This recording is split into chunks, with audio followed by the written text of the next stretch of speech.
Morning. Today is January 10th, 2022. This is To My Liberal Friends, and I'm your host, John Haddo.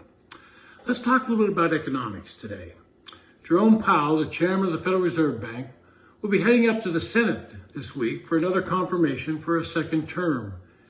Now, the last time he was there, inflation was running about 2%, and the Senate Banking Committee was happy to confirm him. Today, that rate is somewhere around 6.8%, and that's a little scary. I suspect that Powell's going to have a separate message for Congress, and I think what it's going to be is, hey guys, the party's over. He knows that both he and the Fed are in a tough spot, sort of a proverbial between the rock and a hard spot. He really has two options on how to proceed. He could have the Fed slam on the brakes and start raising interest rates faster than anticipated and face the risk of creating the economy and sending us into a recession. His second option is the Fed could go slow and you could see prices continue to rise and inflation reach higher numbers, even more. Now, neither of those is appealing to either Joe Biden, who has appallingly low approval ratings, or Democrats seeking to retain control of the House and Senate. Now, if you're old enough, like I am, I'm 72 years old, to remember Jimmy Carter, you remember what we used to call the misery index. That was adding up the interest rate with the inflation rate, and you saw a number well above 16. I can remember closing on a home with a new mortgage rate of 13%. Think about that, 13%. Now, what would a number like that do to the housing market today? The housing market, it's a key driver in anything we do in the economy, because when you build a new home, you got to buy all the material to build them, and that includes a myriad of products. It's not just the lumber and bricks that you buy, it's appliances, it's flooring, it's furniture, all of those things that go into a house. And we've been watching home values just skyrocket, and much of that is based on historically low mortgage rates.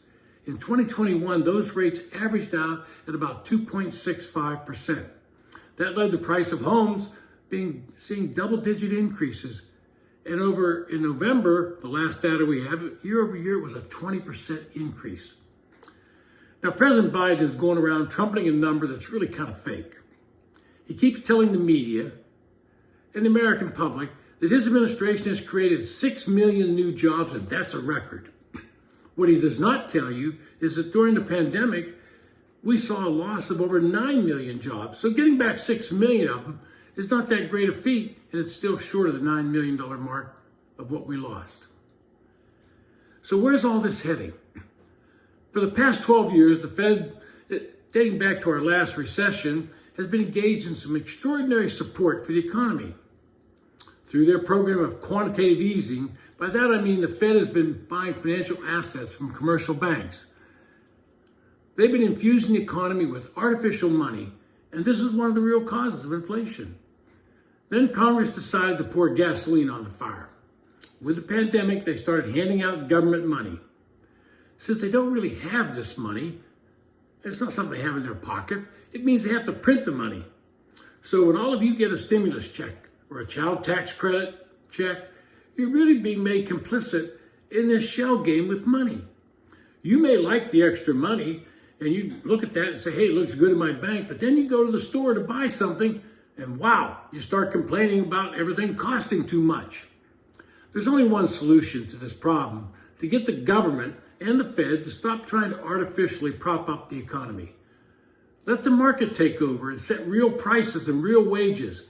Congress and administration need to quit spending like drunken sailors on shore leave.